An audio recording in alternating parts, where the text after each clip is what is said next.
bem-vindos ao semanário informativo de Trás-os-Montes e Alto Douro. Avançamos agora com os destaques deste jornal. As obras do túnel do Marão vão recomeçar na próxima semana. A garantia é do Presidente das Estradas de Portugal e fica assim mais acesa a esperança de ver a luz ao fundo do túnel no início de 2016.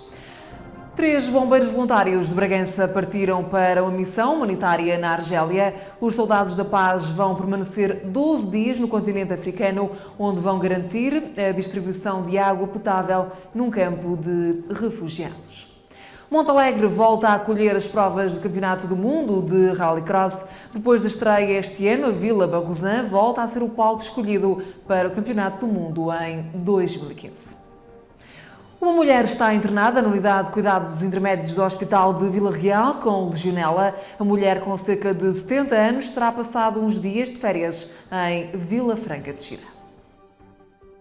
Está estável e não corre risco de vida, mas como apresentava sintomas, a paciente dirigiu-se terça-feira ao Hospital de Vila Real, onde ficou internada nos cuidados intermédios. Não há razão para alarmismo em Trás-os-Montes, visto ser este um caso isolado. Este é o 6º caso a surgir fora da área da Grande Lisboa, com ligação a Vila Franca de Xira, onde o surto deu sinais na passada sexta-feira. E já são 7 o número de mortes devido à doença do legionário em Portugal. Um homem de 36 anos morreu na sequência de um acidente com um trator agrícola em Penelas, no concelho de Vila Real. O acidente ocorreu quando o caminho agrícola onde circulava o trator cedeu e a máquina capotou.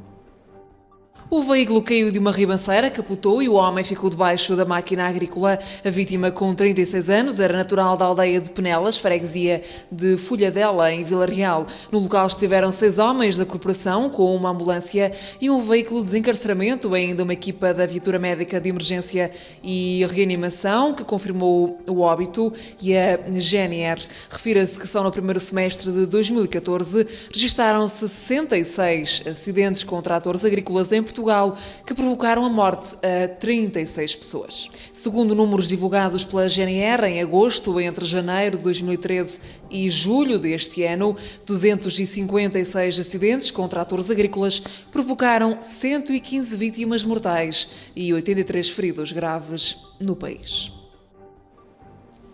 As obras do túnel do Marão vão recomeçar na próxima semana, a garantia do Presidente das Estradas de Portugal, e fica assim mais acesa a esperança de ver a luz ao fundo do túnel, já no início de 2016.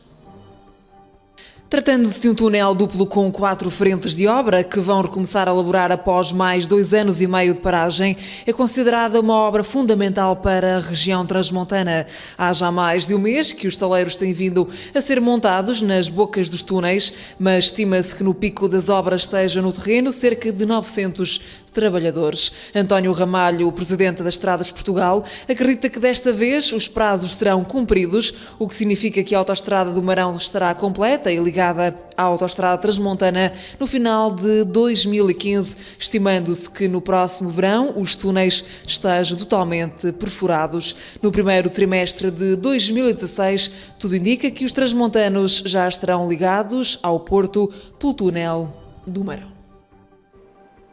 Em Valpaços, o Dia Mundial da Diabetes foi assinalado com uma feira de promoção da saúde intitulada Saberes e Sabores da Diabetes. A Unidade de Cuidados à Comunidade lançou o repto e foram várias as clínicas, farmácias, instituições e lojas comerciais que se juntaram à iniciativa. A diabetes foi a 5ª causa de morte em Portugal em 2013. Mais de 5.000 pessoas morreram no ano passado em Portugal, vítimas de doenças endócrinas, nutricionais e metabólicas, representando assim 5,4% total de mortes no país. Em Valpaços, o Dia Mundial da Diabetes foi assinalado com uma feira de promoção da saúde intitulada Saberes e Sabores da Diabetes. A Unidade de Cuidados à Comunidade do Centro de Saúde lançou o repto pelo 2º ano consecutivo e foram várias as clínicas, farmácias, instituições, ginásios e lojas comerciais que se juntaram à iniciativa. Gorete Lopes, uma das mentoras da ação, fala dos principais objetivos. Ao sensibilizar a população em geral para a problemática da diabetes.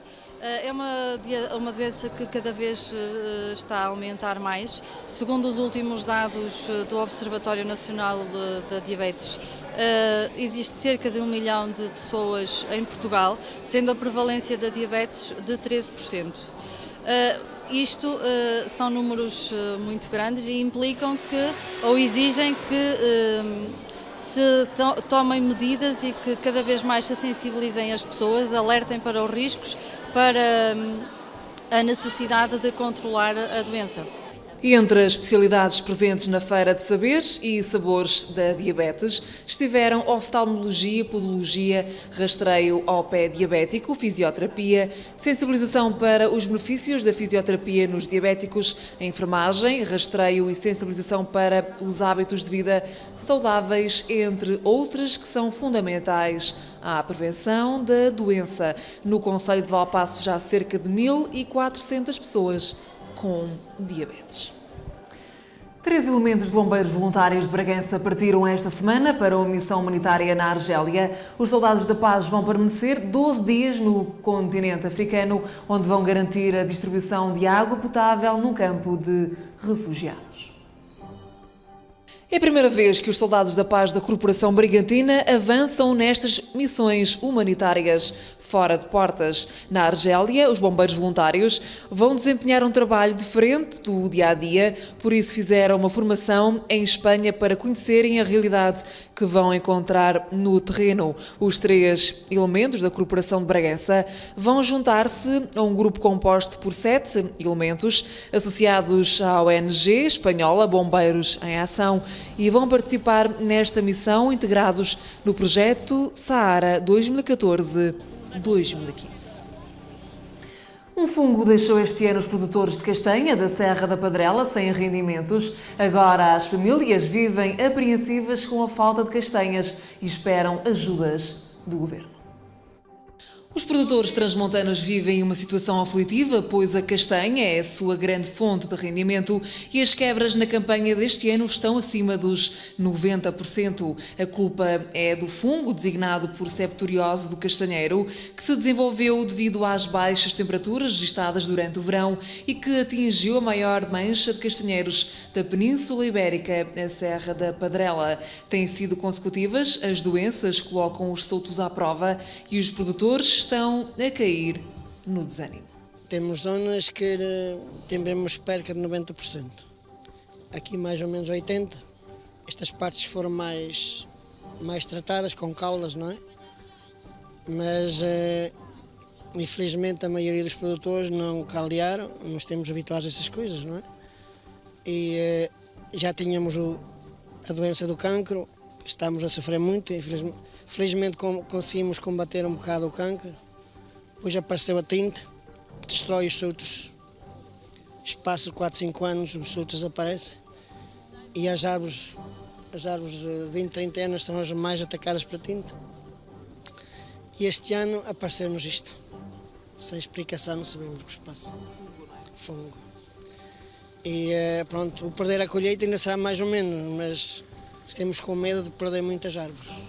Embora os maiores estragos se registrem na denominação de origem protegida da Padrela, a situação está generalizada às outras DOP da região, desde os soltos da Lapa à terra fria transmontana. Delmar Alves herdou a produção de castanha e em 2013 conseguiu arranjar emprego sazonal para 20 pessoas e este ano reduziu para metade.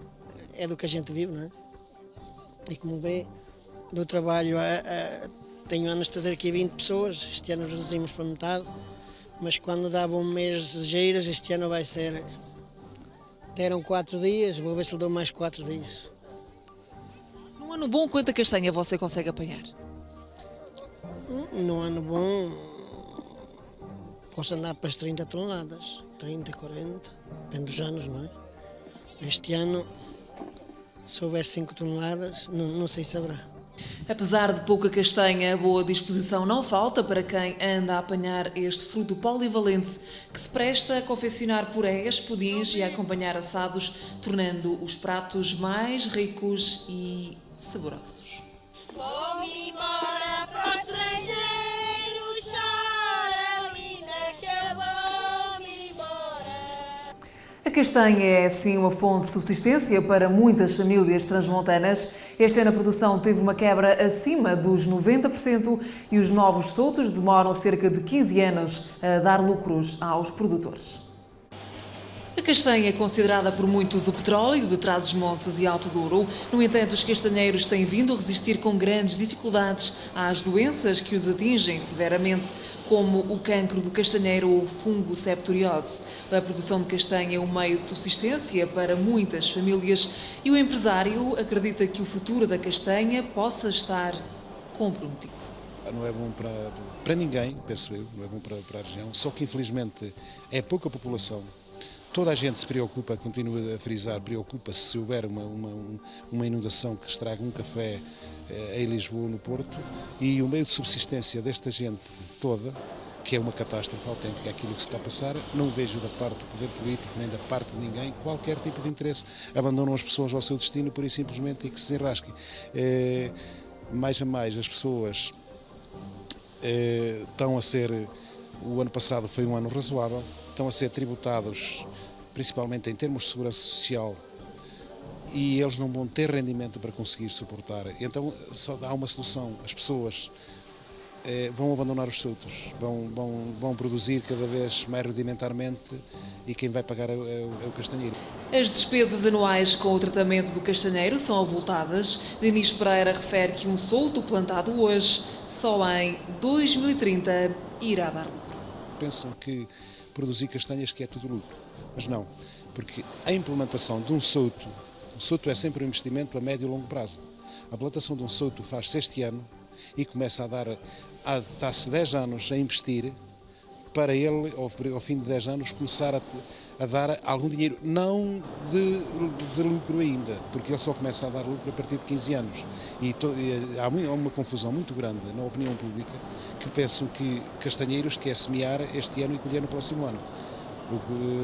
Quer dizer que quem plantar um solto em 2014, só em 2029 ou 2030 é que vai começar a ter retorno. E toda a gente repara que a castanha dá muito dinheiro. E além disso, a produção normal de 1 quilo de castanhas fica em mais de 1 euro por quilo. O que quer dizer que as pessoas, se as venderem em 2 euros, estão a ter quase um de lucro. Fazem 4 ou 5 toneladas, terem 4 ou 5 mil euros. Mas o problema é que têm de amortizar o investimento que estiveram a fazer ao longo de 15 anos. Agora, este ano, aqui principalmente na região da Padrela, 90% das pessoas não fazem o dinheiro para a apanha, tampouco. O que quer dizer que foi prejuízo total. A castanha em abundância que saía dos soltos transmontanos pode ter os dias contados se os apoios não surgirem para produtores e empresários. O presidente das Estradas de Portugal diz que o preço a cobrar a passagem pelo túnel do Marão será abaixo do previsto. António Ramalho referiu que a proposta de portagem para os 26 km da autoestrada do Marão se situa entre o 1,85 € e os 2,25 €. A obra deverá estar concluída até ao final do próximo ano e depois de efetuadas todas as fiscalizações necessárias por parte da Proteção Civil e do Instituto de Mobilidade e dos Transportes, deverá abrir ao trânsito no início de 2016. António Ramalho referiu que a proposta de portagem para os 26 km da autoestrada do Marão se situa entre o 1,85 € e os 2,25 €, um valor que disse ser substancialmente mais baixo do previsto e inicialmente que era de 3 €. A viagem pelos cerca de 6 km de túnel vai ser feita a uma média de 100 km por hora e deverá rondar os 10 minutos. O responsável sublinhou ainda que, para além das poupanças de tempo, esta nova autoestrada, alternativa ao IP4, vai permitir reduzir a sinistralidade rodoviária em 26% e fugir ao gelo e à neve no inverno. Para além disso, vai também ligar regiões, o interior e o litoral, possibilitando assim uma maior coesão territorial. A autoestrada do Marão foi dividida em 3 empreitadas, sendo a do túnel de maior dimensão e custo cerca de 88,8 milhões de euros. Esta via vai ligar a A4 Porto Amarante à autoestrada transmontana Vila Real-Bragança. Montalegre volta a acolher as provas do Campeonato do Mundo de Rallycross. Depois da estreia este ano, a Vila Barrosã volta a ser o palco escolhido para o Campeonato do Mundo em 2015. Deste evento constam 12 provas distribuídas por 4 continentes: Europa, Ásia, América do Norte e América do Sul, sendo estreias as corridas no Canadá, Turquia e Argentina e em novos circuitos europeus como a Bélgica e a Itália. Lembro que pela primeira vez na história do desporto automóvel, este ano realizou-se o Campeonato Mundial de Rallycross em Montalegre, o acontecimento que se vai repetir em 2015. E seguimos agora com a página desportiva.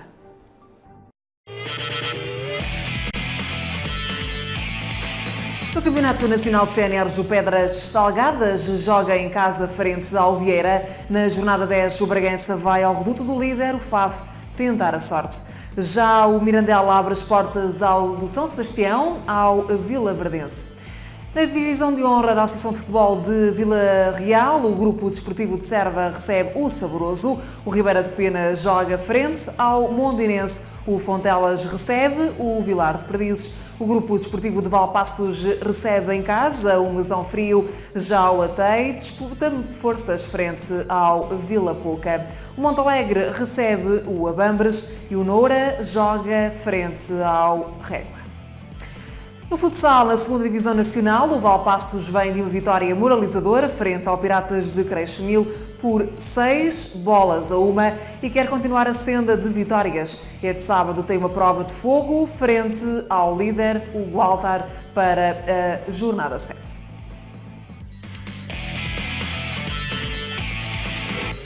E vamos agora ver o que nos reserva o tempo para este fim de semana. Segundo o Instituto Português do Mar e da Atmosfera, para sábado há previsão de alguma chuva com boas abertas. A temperatura mínima na região ronda os 5 graus e a máxima os 12. Para domingo o sol também deve aparecer. As temperaturas vão subir ligeiramente, a mínima é de 7 graus e a máxima deverá chegar aos 14. Continuo a acompanhar-nos em TV Regiões ou no meu canal em 320012. Já sabe, juntos descobrimos a essência da região. Por agora é tudo. Tenha um excelente fim de semana.